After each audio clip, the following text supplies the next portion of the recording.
Anyone can say anything on India's foreign policy because we really appear quite in kind of confused what we are trying to do with our foreign policy. What India is doing is very clearly repeating what Pakistan has been doing. Pakistan is externalizing the TTP violence. As far as India is concerned, now that we've put ourselves in this hostile neighborhood, we had no other option but to engage the Taliban. Taking this gentleman to the Deobandi madrasa in India is something that Afghans found disgusting. Pakistan is gradually inching to join hands with Saudi Arabia to recognize Israel, being part of the Abraham Accord. Taliban, Pakistan's folly, India's strategic shift. Is India's reluctance to strain ties with Donald Trump's United States stopping Prime Minister Modi from attending the ASEAN summit in person this coming week, just as he did with Sharm el-Sheikh, especially as a strategic shift is underway on India's Afghanistan-Pakistan track and on the India-US track, where the fresh US sanctions against Russian oil companies have pushed oil prices higher, further complicating India's promised reduction of its Russian oil imports, particularly as the US is set to escalate a trade war with China as well, restricting shipments to China of goods made with US software. For India, an interaction with the Chinese President Xi Jinping, who has a finger in every South Asian pie, particularly in Afghanistan and of course its iron brother Pakistan, would have also been tricky. This is the newly aggressive Pakistan, a Pakistan that is adept at playing the great game. Its powerful new army chief, Field Marshal General Asim Munir, has already walked his way into Trump's list of favorite people. And Trump did it again. He brought up the Pakistan tack during the White House Diwali event. He said that he and Modi had discussed Pakistan during a recent telephone call, and he had told Modi, let's have no war with Pakistan. But Modi has responded by saying we must fight all forms of terror. That was a direct swipe at Pakistan's terror track record, using terror groups like the Lashkar-e-Taiba and the Jaish-e-Mohammed against India. Hello everyone, I'm Nina Gopal. Welcome to Global Express, where this week we focus on the India-Pakistan-Afghanistan quagmire. Is Pakistan's shocking bombing of Afghanistan turning on a former protege going to turn into Pakistan's biggest folly? Steadily upping the ante on the Durand Line, widening the rift with the Afghan Taliban with its bombing campaign, Kabul, Kandahar, Paktika, that's killed over 200 people, including 3 young cricketers. Pakistan's powerful military is clearly seeking to put the Taliban back into the box of pliant supplicant, their once reliable ally, which gave Pakistan much needed strategic depth. Rawalpindi has not taken lightly to the visit to India by the Taliban Foreign Minister Amir Muttaqi to India, upgrading its technical mission in Kabul to an embassy. It is deeply uncomfortable with this growing friendship with the Taliban carrying on with what India had done with the Northern Alliance and the Karzai and the Ghani dispensations. Is this a betrayal of the Afghan people? Have we dropped the diplomacy ball? Or is it a pragmatic realignment? Talking to us today are a battery of experts on the evolving India-Pakistan-Afghan-US dynamic. Mr. Avinash Mohanane, a Pakistan expert who served in Pakistan and handled the Pakistan-Afghanistan desk when he was with the Intelligence Bureau, is here with us. Welcome, Mr. Mohanane. Nainima Basu, foreign policy expert, is the author of the incredible book, The Fall of Kabul, Dispatches from Chaos, a first-person account of the lightning takeover of Kabul on August 15, 2021, as the Ashraf Ghani government fled. Welcome, Ms. Basu. And last but not least, an Afghan insider, Ambassador Ashraf Haidari, who served in Washington, Delhi, and Colombo. He's founder president of Displaced International, distinguished fellow at Arizona State University, a fellow at New America, and senior fellow at World in 2050. Welcome, Ambassador. Why was the TTP made a target, during Muttaqi's visit? That seemed like they were sending a message, to not just the Taliban, but also to India, don't you think? Because I mean, the TTP is a largely Pashtun group. It's 30,000 men strong. It's got a presence on both sides of this 2,600 kilometer long Durand line, which the Taliban says they don't recognize. So this kind of attack violating Afghan sovereignty, what is Pakistan's messaging all about to Afghanistan, to India, possibly to China and to the US? First, let us see why Pakistan reacted so aggressively by crossing the border and attacking the capital of other country. The problem is that Pakistan is externalizing the TTP violence. It is not able to deal with the issues that are causing the TTP ranks to swell, TTP violence to continue in the Khyber Pakhtunkhwa. What it is, the regime there, the military regime there, is trying to convey that this is all external. This is being launched from Afghanistan. This is being supported by India. So calling these names as Fitna ul Khawarij or Fitna ul Hindustan. So this is all meant to divert the attention of the people of Pakistan towards an invisible enemy. That these are the enemies. TTP is basically a puppet in their hand. So it became very difficult for Pakistan to suffer so many casualties and blaming Afghanistan but not able to do anything. So what they try to do is the attack and try to get Noor Wali Masood, but Noor Wali Masood did not die in the attack. Obviously, it is very uncomfortable with the visit of Muttaqi to India. Because what Pakistan has been narrating in the past is that both Ashraf Ghani government and the Karzai government, they were facilitating Indian consulates, setting up of Indian consulate along Pakistan's border that Pakistan always believed were being used for targeting Pakistan. So it's not gone down well. This Muttaqi's visit certainly has not gone down well. But will this attack and thereafter the Doha summit, will it resolve the issue? It's a big question mark on the whole thing. So we have to see how both sides react, the Pakistanis and Taliban, how they react in future. Because soon after the Doha agreement, the first thing that the Taliban pointed out that the word border should be removed. So yes, I saw that. yeah, so the border word was removed. Then Mullah Yaqub, son of Mullah Omar, he came on TV and said that this is the border that we don't recognize. This is only a line, Durand line. It is not a border. So basically, they are not very comfortable with what Pakistan believes to be a border. They don't believe it to be a border. And you see, the main demand of the TTP is one, that they should be allowed to keep weapons, and the merger of the former frontier area, FATA, frontier administered tribal areas, should be revoked so that they can move easily in those areas and implement Sharia there. So that would make the cushion for the Afghan Taliban, because they can move this side, these TTP people can move that side, which Pakistan did not accept. That is why the ceasefire broke down in November 22. That is, I see. yeah, these were the demands. So that basically undermines the Durand line.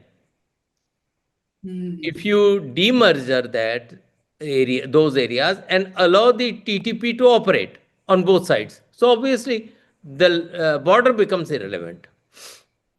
Ms. Basu, if I can come to you very quickly, do you feel India is slipping a bit? Because, a former diplomat has written about how despite Pakistan being on the brink of an economic collapse, being politically unstable, consumed by internal terrorism and terror attacks from Afghanistan, it is being feted by Washington. It's no longer blacklisted by the Financial Action Task Force, the FATF, and for its involvement in terrorism. The World Bank, IMF's threat to deny Pakistan loans, all of this is just dissipated in thin air. With the US out of Afghanistan, Pakistan was set to lose its geographical leverage almost. Instead, it's the reverse. Has Pakistan's diplomatic outreach outflanked, outmaneuvered India on this world stage? Miss Basu. Yeah, well, thank you. Firstly, thanks a lot for having me on your show. It's always an honor. So, to answer your question, I believe India was also quite surprised that these attacks started when Muttaqi was here. But then the fact is, these days anyone can say anything on India's foreign policy because we really appear quite in kind of confused what we are trying to do with our foreign policy. Now, there was a time when we used to consider Taliban as a terrorist organization. We, in fact, supported the NRF in whichever way was possible at that point of time from 96 to 2001. Today, we are embracing Taliban in an unprecedented manner, so much so that we are even allowing Muttaqi in his very first visit to India to go to Deoband, right? So, there must be some kind of strategic thinking going on behind this, but I really wonder whether we do have a short term or a long term strategy. Now, to see everything from the prism of what Afghanistan is doing, what Washington is doing, and their equation with Pakistan, I think India needs to have its own policy as far as Afghanistan is concerned, especially now when when you are not talking with Pakistan at all, and we are not getting any intel, so to say.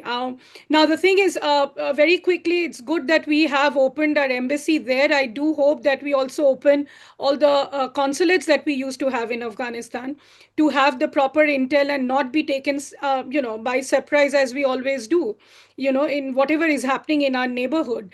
But then I guess the TTP issue is something that India is following very closely, as what the Ministry of External Affairs recently has also said. And suddenly we are also talking about Afghanistan's territorial integrity and sovereignty, which means that, we are now teaming up with them and kind of, looking at the dynamics that's being played out there as far as TTP is concerned. That's a very interesting point. Ambassador Hydari, good to have you on the show. What is your main takeaway from this Muttaqi visit to India? Why do you think India is upgrading its Kabul mission to embassy level, given Muttaqi's visit the status of a state visit? Do you see this as a betrayal of the strong backing it had earlier given to Afghanistan's previous all-inclusive governments of Hamid Karzai and Ashraf Ghani? Well, absolutely. I think the Afghan people really consider what India has been doing, engaging with the Taliban in a matter that it is done as a colossal betrayal of the Afghan people, of our gains in institutionalization of democracy, pluralism, human rights, and women's rights. And what India is doing is very clearly repeating what Pakistan has been doing, as our colleague just pointed out, that Pakistan is having embraced extremism and terrorism and instrumentalizing it against its neighborhood, of course, for a long time against India, but also against Afghanistan before 2021, is now embraced by India knowing that the Taliban is a non-state actor, so is TTP. So it's very clear that the Taliban proper has given birth to TTP, and because that's something that we used to remind Pakistanis almost every day when TTP didn't exist, that when you keep a snake in your backyard, it's going to come and bite you. And that's what's exactly happening. We've been reminding Pakistanis for a long time, and we are reminding Indians in a similar manner that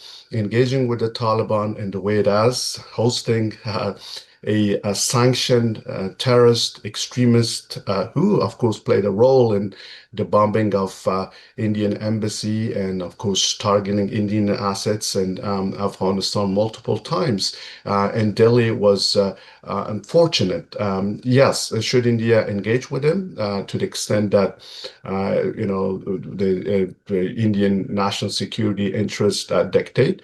But India should also keep that in mind that it is never through a non-state actor that is terrorist, that is extremist, that is enforcing a gender apartheid in an unprecedented way in Afghanistan, where without half of our population, there would be no guarantee for sustainable peace and security. So for a rising power like India, yes, Pakistan is a different case, other smaller rogue states are a different case, but for India, it should not only be a matter of national security today, but also in the medium to long term.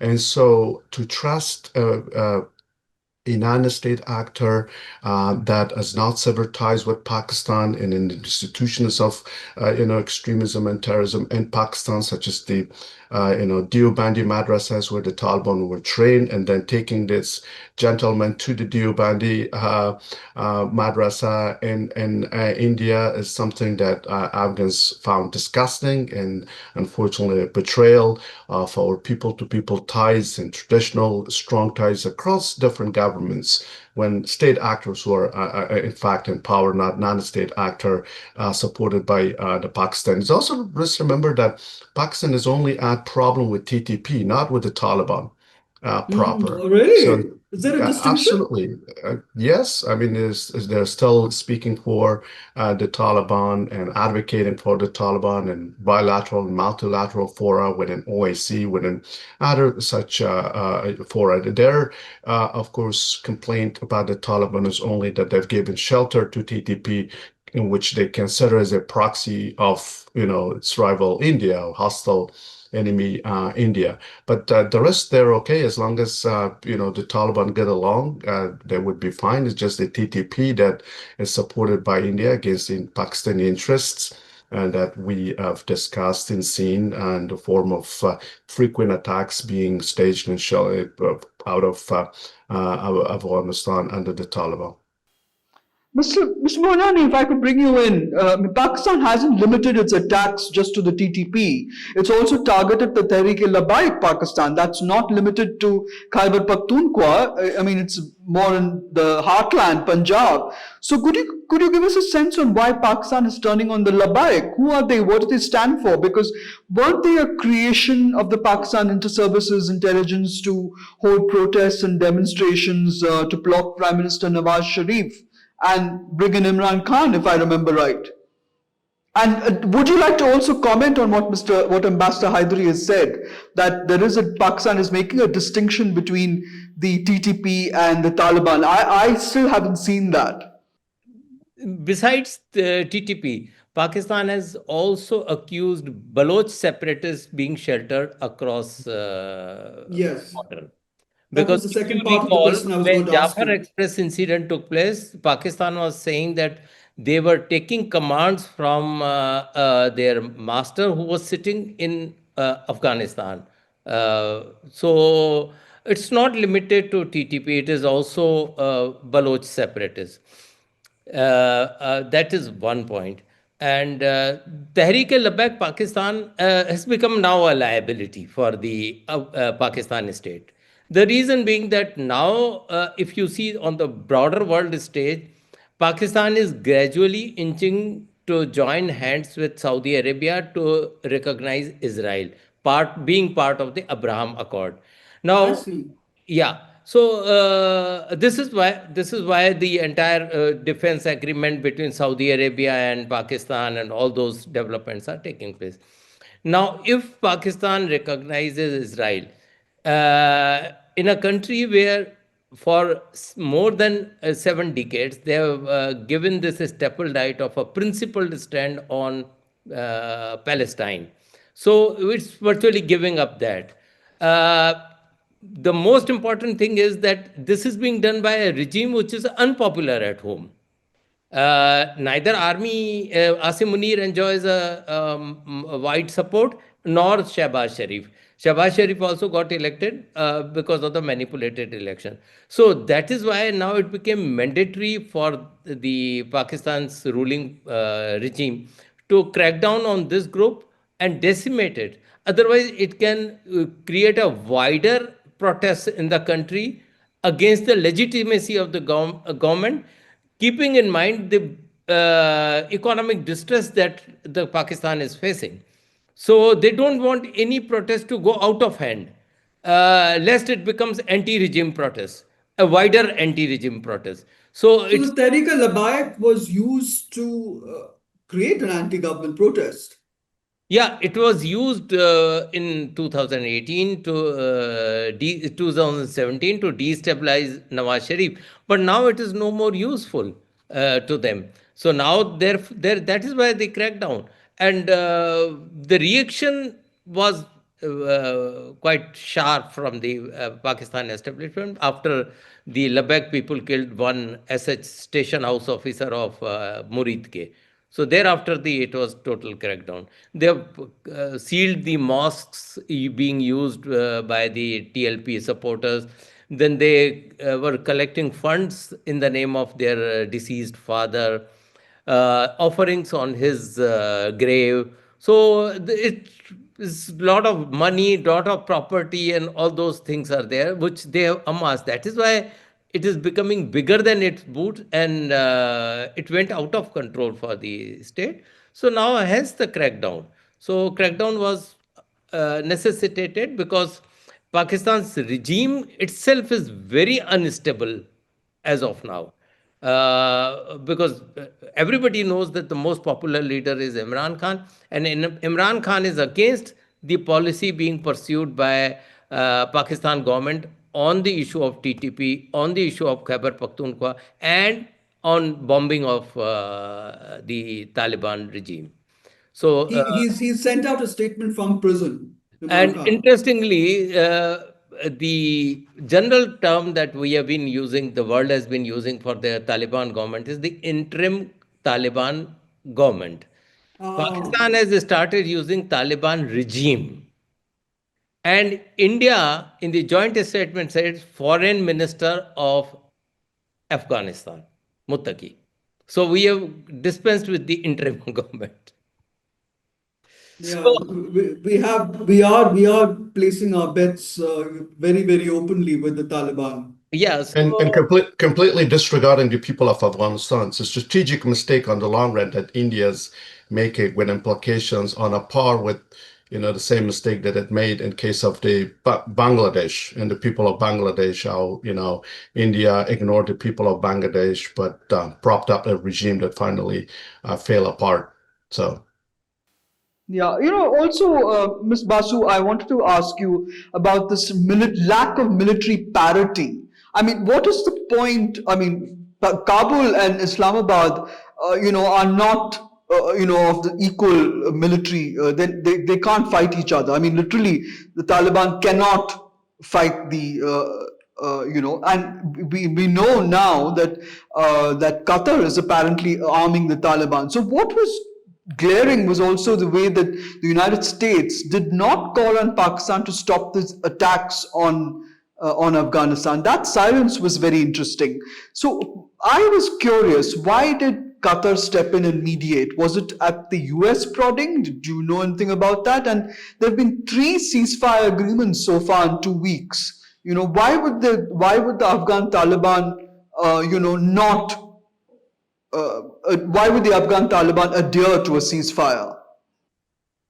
No, look, there are many aspects to it. Now, firstly, I don't think Qatar did that by US prodding. I think Qatar is trying to just play the role of this larger, mediator who's been constantly kind of sheltering the Taliban, or not now, since 2013 when they opened their first office there, right? And they know any kind of, a conflict in this region will, of course, have a spillover effect.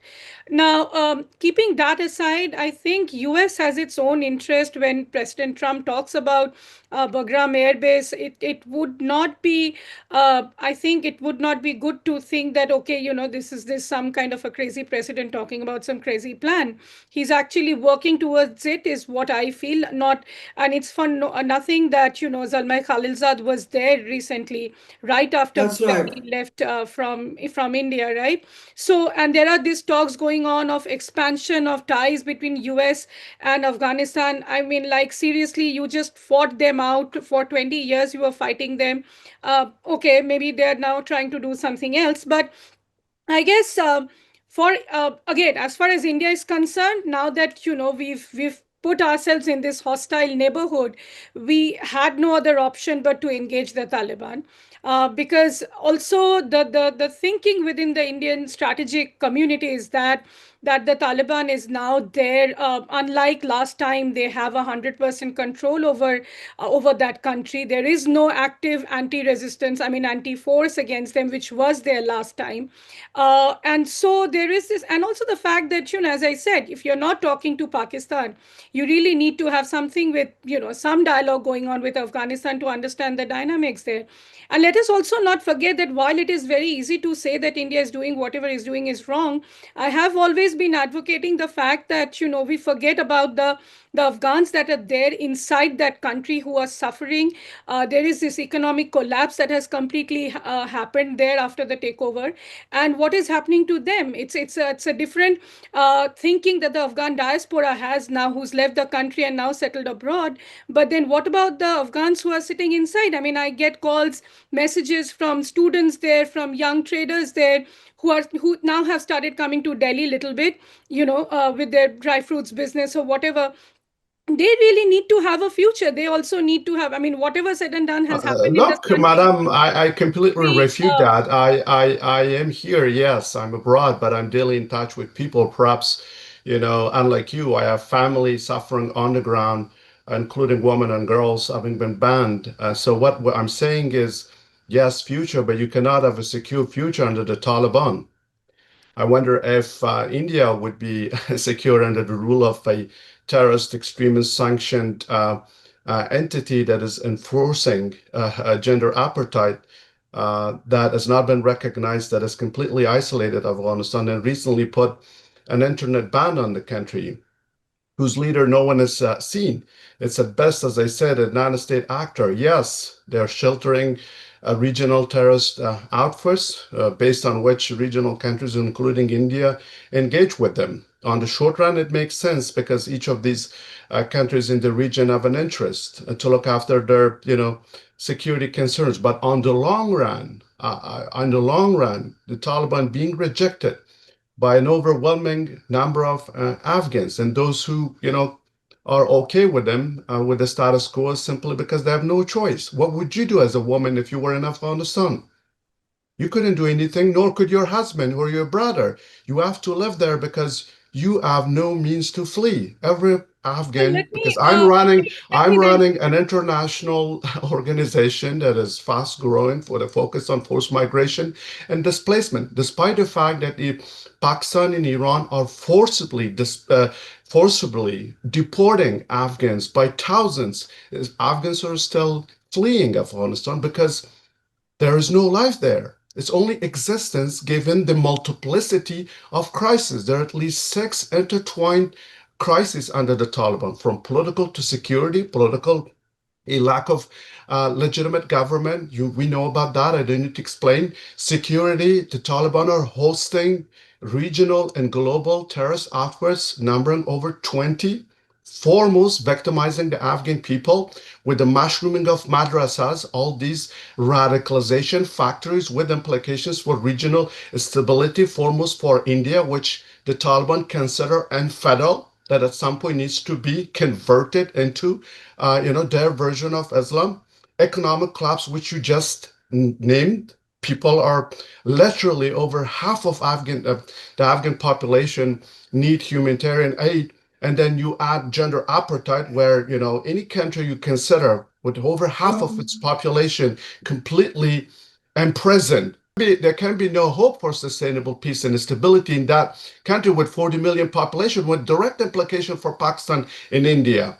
Climate, you add climate and Afghanistan also being, earthquake prone. Here is a nation suffering under the Taliban, and here are people like you talking about a secure future of Afghans under such a regime, I think we should which let Miss India Basu itself answer. under 2021 called terrorist extremists, rejected and helped us fight them, and also, of course, staged attacks against Pakistan out of Afghanistan.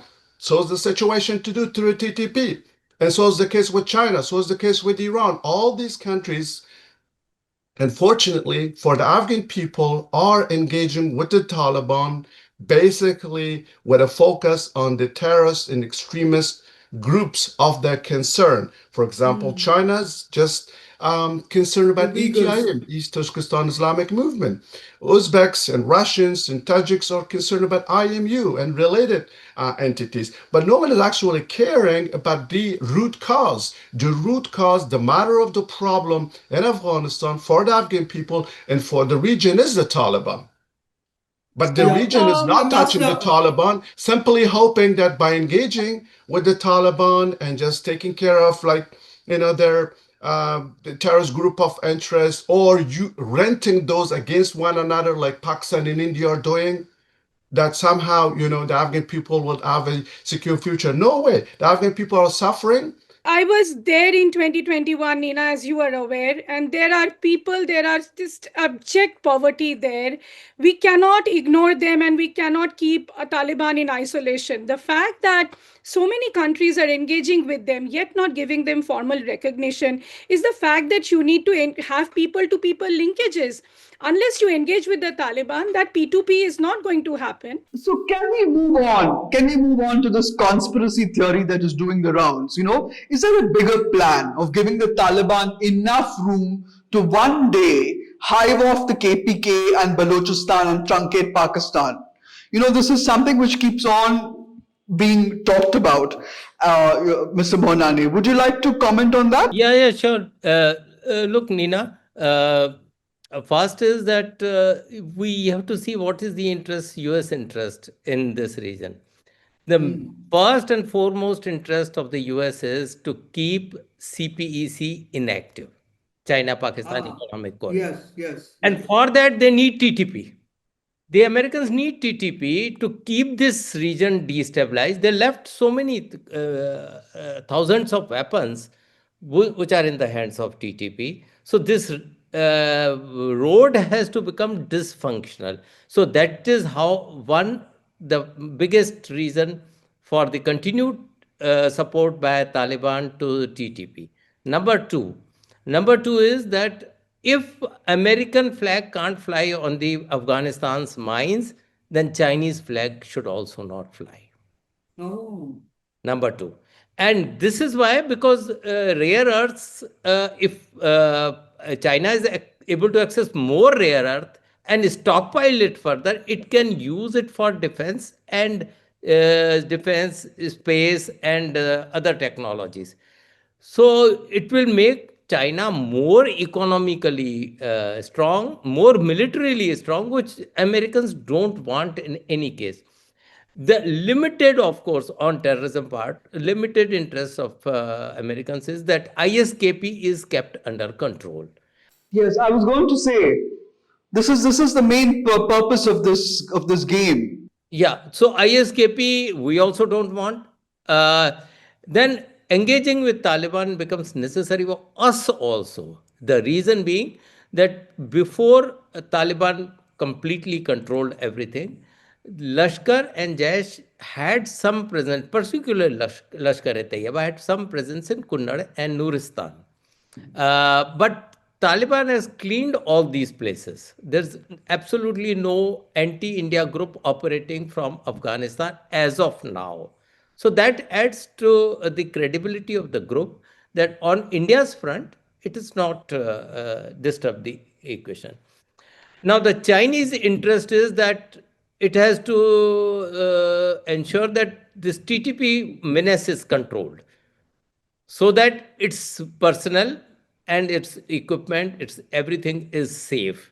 This is what China has been emphasizing in every meeting that they hold with the Pakistani authorities and call for the security of the Chinese personnel. So their interest and the American interest is just opposite to each other.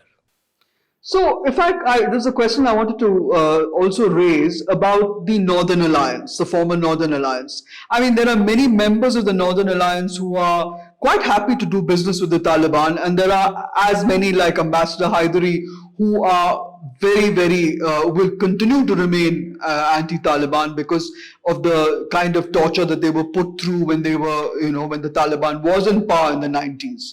But there's a very intriguing story doing the rounds, Nainima Basu, about Islamabad now reaching out to the former Northern Alliance. And there is talk of a meeting that happened in Islamabad. Is this a fact or is it just fiction? Because, I mean, the Northern Alliance included the Pashtuns, it included Hazaras, it included the Uzbeks, and of course the Tajiks. So, is there a strategy at all by the Northern Alliance to counter the Taliban? Do any of the big powers back them, or have they just been left to sort of, lie by the wayside? Well, I've also heard that, there's some kind of outreach and back channel going on, and that I think is also happening through the Chinese hands as well, right? Because China again follows that strategy with India used to follow at one time, is not to put all your eggs in one basket. So China also needs to analyze before it, completely deepens its economic cooperation with Afghanistan, extends the CPEC to understand how viable and how permanent it is there, as far as the Taliban regime is concerned, so to say. While they are doing business, they need to also analyze that. And I think So you're saying that it's a fact that Islamabad could be reaching out to the Northern Alliance, but why would the Northern Alliance play ball with Islamabad? well, that is because, well, I will not really agree, but I'll also not rule it out because the Northern Alliance today, as I was going to, say at that time also, is the fact that they have weakened a lot. They are not getting any support that they got last time. I've heard that they are having financial issues. They do kind of bring in groups and all in countries like Vienna. They are, grouping up and they're planning a strategy. And I'm sure, all other former diplomats are part of it. But then there is this larger concern that how to take it forward, because in order to fight the Taliban, you need to again enter the country. And that's what my moot point was, that, today you all anti-Taliban forces, they are not there in the country. And even if they're there, they don't have the courage now to to stand up. So I guess they are now trying to get as much help as possible, and through Pakistan, if they get China support, I don't think it'll be a bad idea for them, because end of the day, I'm not hearing India supporting them in any which way or having any. Well, I doubt very much whether China would, back the Northern Alliance against the Taliban.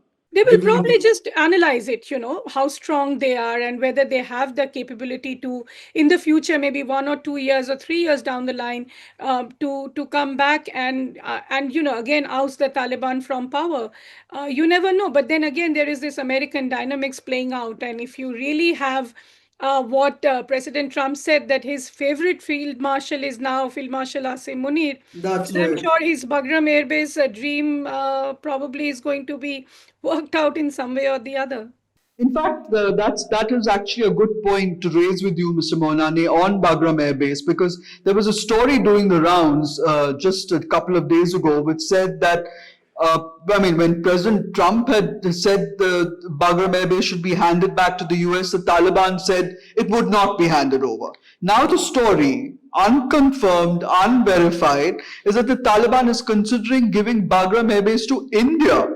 Indian boots on the ground? I mean, would that be something India would even look at? Because it was a target when it was building the Zaranj Zalaram Highway and the Selma Dam and even Parliament. So, despite India and Afghanistan's civilizational connect, wouldn't this, you think, be a step too far? Or is it a move, to keep the Americans out? Or are the Americans complicit in this? Do they want India there? We can't dare to keep Americans out. So let us talk of how to bring the Americans in. With this much strength we don't have. Now, on the Bagram issue or other issues, what the Americans would like while keeping China out of Afghanistan and now almost Pakistan, they would like to give some relief to the Taliban regime. Now, who can provide that relief? In terms of health, in terms of education, in terms of training. So Mullah Yaqub said that yes, if the Indians can train Taliban, earlier also their people were coming to Indian military academy and were being trained. So giving Bagram, I don't know whether the Bagram thing will materialize or not. But Bagram thing, I thought it was just rattling the cage so that if we don't get it, at least Chinese won't get it. That's very So, interesting. so I don't think that Americans want to put their boots on the ground. But yes, they would like India to be involved more there. So their intention is to keep China out. Yeah. They have done it so successfully, as Nanima said, that now he's the favorite general, field marshal, general, sorry, he's the favorite field marshal. So gradually, they are weaning away Pakistan from the clutches of China. But is India going to look beyond the fact that its embassy was attacked? What is the guarantee, Ms. Basu, that they could actually provide enough security for the Indian mission in Kabul, and if they open the other missions across the country in Mazar and so on, I mean, and there's a huge question mark over the ISIS-K as well. I mean, the Sikh Gurudwara that was attacked in Kabul was the handiwork of ISIS-K. It wasn't the Taliban. How much truth is there to that charge? We don't know. No, you're very correct, and that's the exact question I had asked Mr. Muttaqi during the second press conference. That would you ensure now that External Affairs Minister Jaishankar has promised you that he'll open the embassy, and which he did in a few days. Will you ensure that a 2008-9 kind of incident will not happen when we lost diplomats and there was terror attacks, on in both the years? Now, what his response was that in Kabul there is absolute security, it's peace. Afghanistan mein aman hai, this is what he told me. And so he said we'll ensure the security of Indian mission and the diplomats there. But I think again, just to bring the point that I was trying to make at that point of time, is that if you do not engage, India is going to lose out on a lot of intel and whatever is happening, right? While it might look like we are very close with Afghanistan now because of our own tensions with Pakistan, I think we've lost a lot of ground support in Afghanistan, the kind of goodwill that we had. And of course, the consulates should also open now, especially the ones that were opened so painstakingly, in Kandahar and also in Herat, where we really got the ground intel, right? Which we don't get in today's time. So the point is, I think, again, while you engage with the Taliban, you should not forget other stakeholders also. And I think India should engage with the anti-Taliban forces wherever they are, have a communication with them, but also kind of open up as you have opened for Afghanistan. Yes, I mean, I was kind of quite shocked to see you're allowing Muttaqi to go to Deoband. I mean, what is the messaging that had happened through that? Nobody knows. But if you are activating that channel, you better have a long-term security strategy ready, which I don't think we have, which is quite unfortunate. But let's see how things pan out. Thank you very much, Ms. Basu. Mr. Monani, concluding remarks, because I was looking at the trust factor between the Taliban and the Pakistan government. It's all but gone. Sorry, the Pakistan army, it's all but gone. And the plight of these Afghans who make their home in Pakistan, for instance, is also quite pathetic. I mean, they're being forced, as Ambassador Hydari said, to leave after living there for 30 to 40 years. So what is it that we in India can do to make that better in that sense? Is we should reach out to the people of Afghanistan. As Nanima said, that we should have more consulates there.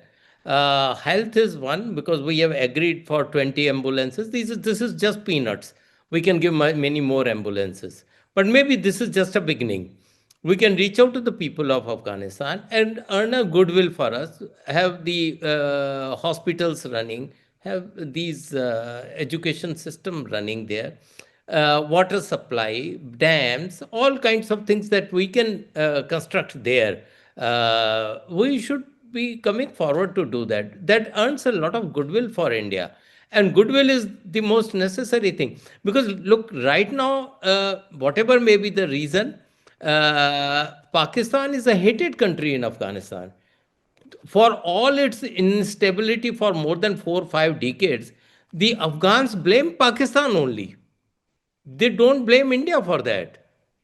So Pakistan can't just wash its hands off that, look, we are being attacked, we are being attacked. But what you have done for so many decades there in Afghanistan, you didn't let any government survive. You kept regime change operations. You armed mujahids against the government, legitimate governments there. So Pakistan has absolutely no case in Afghanistan. But India should build rapport with the people. There is absolutely no doubt about it. Very well said. So, in conclusion, Pakistan, whose security agencies once regarded Afghanistan as part of its so called strategic depth, which it could retreat to if India overwhelmed it, has had to wake up to the fact that it is no longer a given. Was Pakistan's folly in presuming that the Taliban would always be on its side, forgetting the old saying, you may be able to rent an Afghan, but you cannot own an Afghan? Have they taken Afghanistan for granted? Is this an Afghan blowback? I mean, back in July 2021, Hussein Haqqani, the author and former US ambassador to Pakistan, had warned when the Taliban took over, one of the first visitors to Kabul was the ISI chief Faiz Hamid, that Pakistan was going to get what it wished for, but would live to regret it. Now, with the added complication of Baloch separatists attacking the CPEC and Chinese targets, the strategic depth that Pakistan thought it had has not brought it leverage in Kabul or security in Pakistan. Will India's strategic shift pay off? Will Pakistan pay for its folly? I'll leave it to you, viewers, to watch and get to this conclusion. Thank you, Mr. Mohanane. Thank you, Ms. Basu. And a big thank you, Ambassador Haidari. Thank you, viewers, for watching Global Express. Please click on the New Indian Express website and share.